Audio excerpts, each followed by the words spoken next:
place des 1000 vents, les joueurs couverts de givre sont pareils aux bonshommes de neige. Une vapeur blanche s'échappe des nez et des bouches. Les aiguilles de glace, poussées sous le rebord de leur toque, pointent vers la terre. Le ciel est de nacre, le soleil, cramoisi, tombe. Où se situe le tombeau du soleil ? Quand l'endroit s'est-il transformé en lieu de rendez-vous des amateurs de go ? Je l'ignore. Les damiers gravés sur les tables de granit, après des milliers de parties, sont devenus visages, pensées, prières. Vous venez d'écouter les premières lignes de La joueuse de go, de Shansa. Au programme aujourd'hui, une histoire d'amour, une guerre sanglante et un jeu plurimillénaire. Bienvenue dans La Voie des Lettres, épisode 23.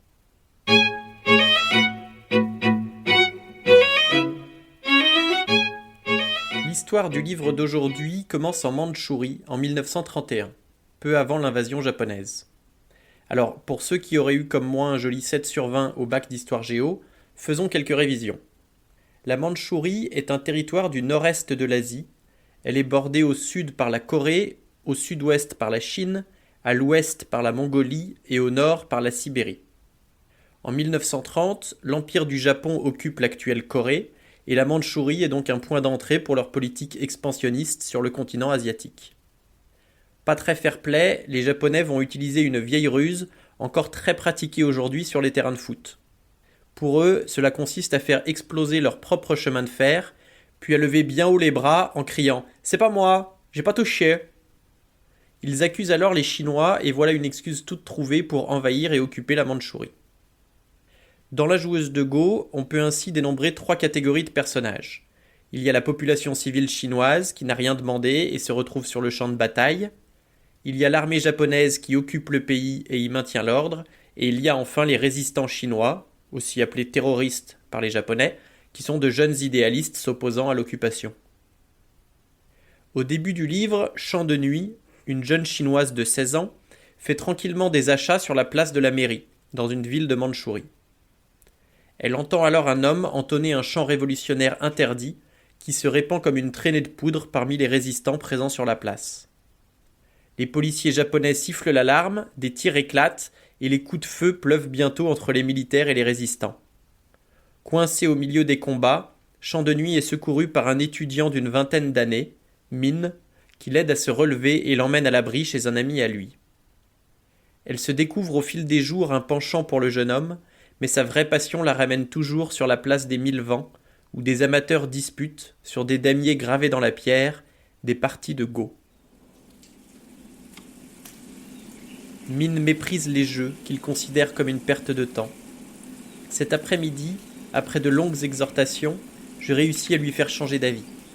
Il consent à jouer aux cartes, à condition que nous restions au lit et que mon ventre nous serve de table. Avec lui, tous les plaisirs de la vie s'acheminent vers le bonheur érotique. Incapable de prévoir la stratégie de son adversaire, il perd glorieusement et se hâte de battre les cartes entre mes seins. Sa paresse et sa légèreté m'exaspèrent.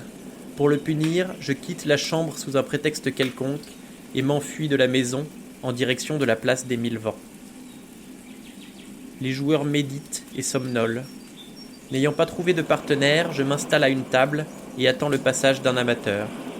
La tête dans une main, je dispose les pions et entreprends une partie imaginaire contre Min.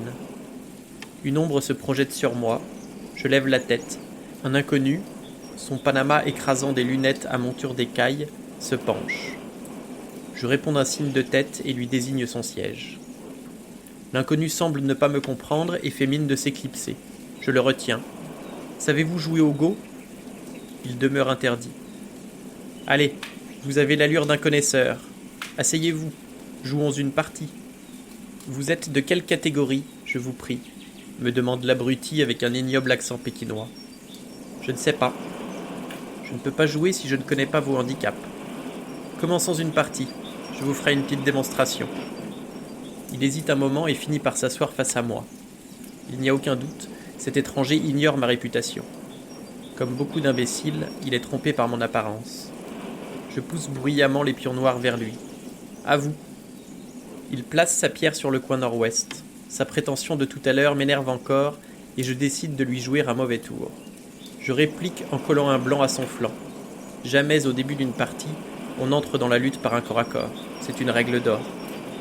Déconcerté, il me regarde et sombre dans une longue réflexion. Sur un damier carré, les pions se disputent les 361 intersections, constituées par 19 lignes horizontales et 19 lignes verticales. Les deux joueurs se partagent ainsi cette terre vierge et comparent à la fin l'étendue des territoires occupés. Je préfère le go aux échecs pour sa liberté. Dans une partie d'échecs, les deux royaumes, avec leurs guerriers cuirassés, s'affrontent face à face. Les cavaliers de go, virevoltants et agiles, se piègent en spirale. L'audace et l'imagination sont ici les vertus qui conduisent à la victoire. Au lieu de broder mes frontières, j'attaque mon adversaire de front. Mon blanc numéro 4 l'incite au duel. Il réfléchit de nouveau. Mon numéro 6 fait barrage à son noir numéro 5, se rallie aux autres pour encercler le numéro 1. Il répond in extremis en plaçant son numéro 7. Je souris. Terminé la plaisanterie, je construis mon jeu. L'inconnu joue avec une infinie lenteur. Le cheminement de sa pensée me surprend. Chacun de ses coups traduit un souci d'harmonie avec le tout. La progression de ses pions est aérienne, subtile, telle la danse des grues.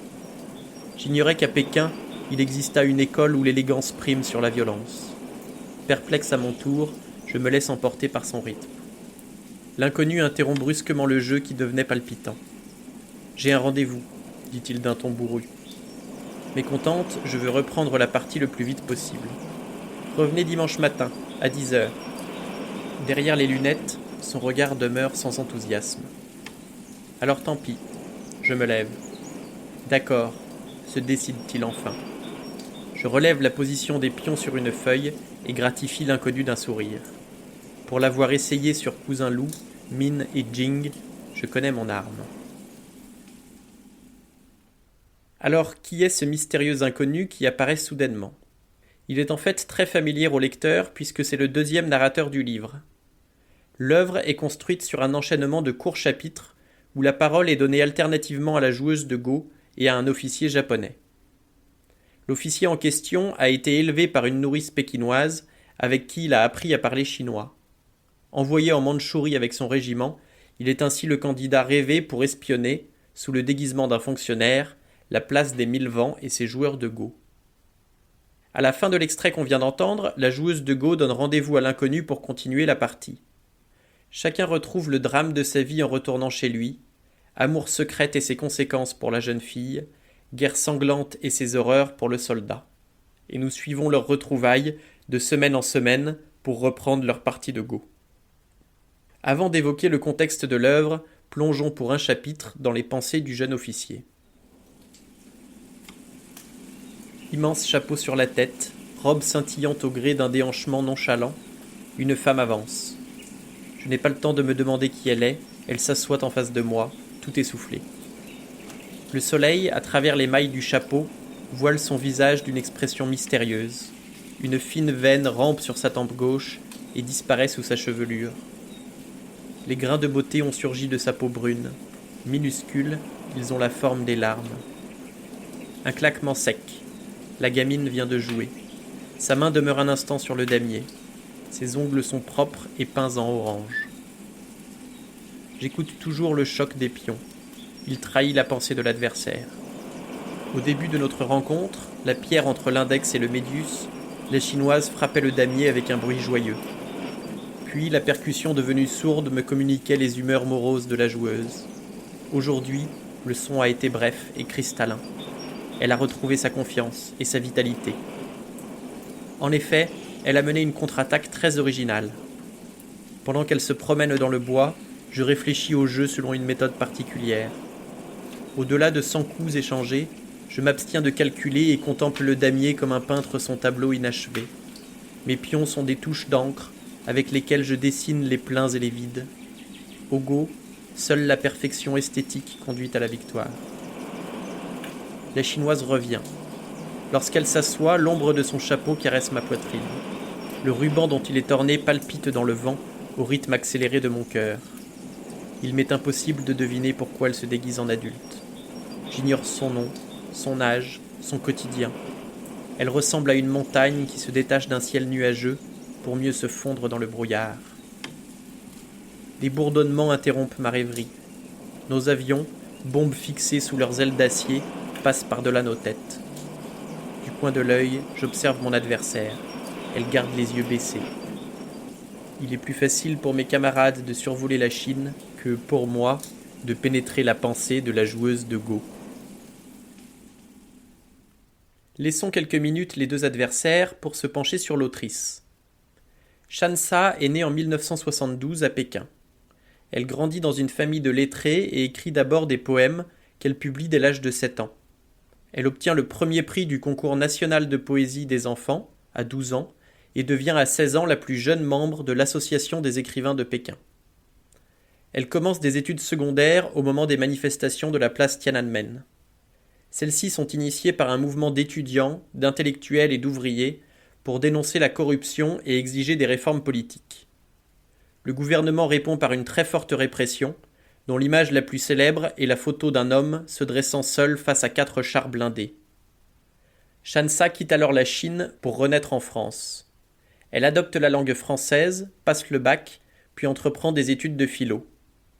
Elle publie en 1997 son premier roman, La Porte de la Paix Céleste, qui reçoit le prix Goncourt du premier roman.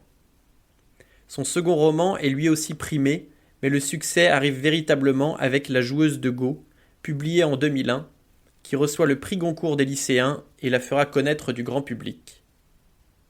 C'est lorsqu'elle était assistante du peintre Balthus que sa femme Setsuko, d'origine japonaise, l'initie au Go.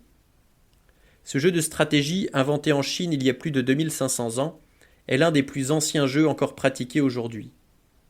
Bien que chinois d'origine, c'est le Japon qui va donner ses lettres de noblesse au Go entre le XVIIe et le XIXe siècle.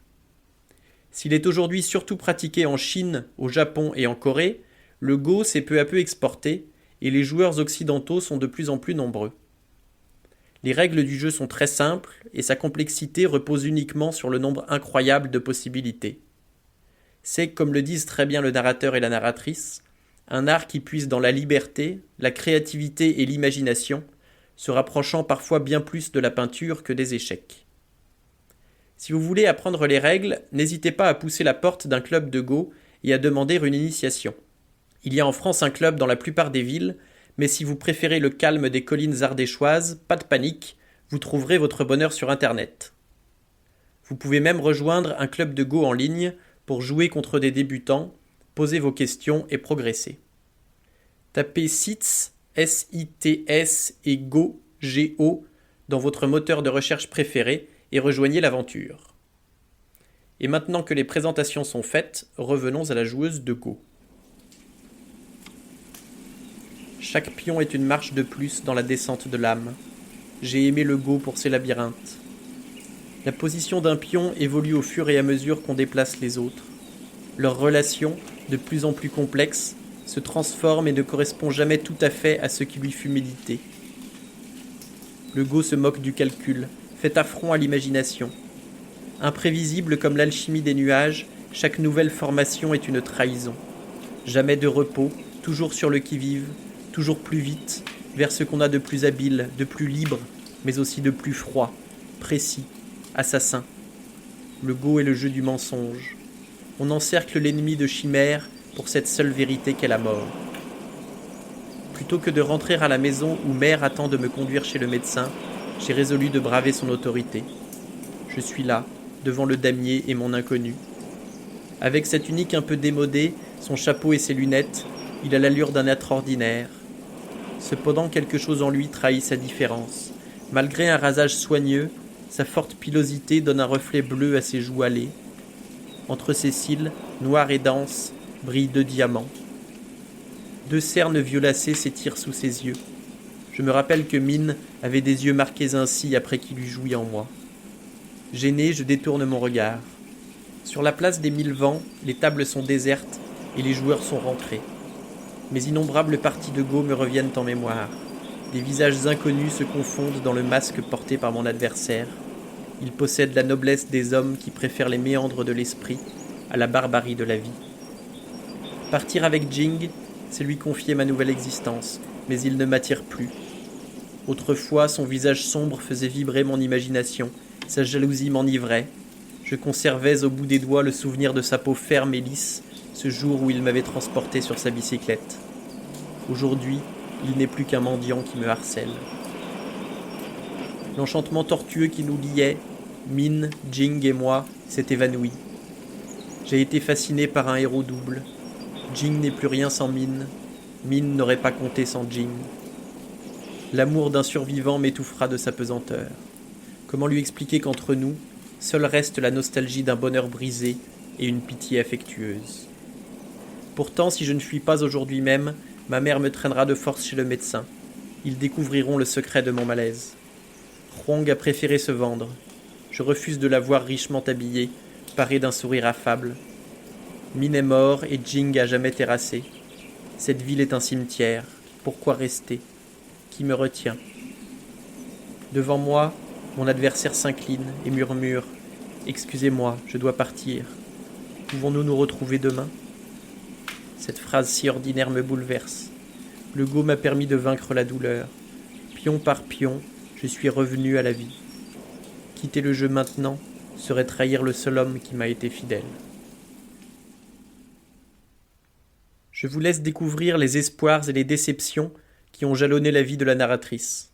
Au pied du mur, elle n'a que la fuite loin de sa ville et de sa famille comme solution à ses problèmes. Elle s'apprête à laisser ses parents et sa sœur sans explication, à tout abandonner derrière elle et à s'en aller pour mieux renaître ailleurs. Mais le jour du départ, alors que sa résolution est prise et que rien ne semble pouvoir la retenir, une phrase de son adversaire la bouleverse. Il compte sur elle pour terminer leur partie de go. C'est tout pour aujourd'hui, merci d'avoir écouté jusqu'à la fin. Si cela vous a plu, je vous invite à partager autour de vous, à me suivre sur les internets et je vous donne rendez-vous la semaine prochaine pour un nouvel épisode de La Voix des Lettres.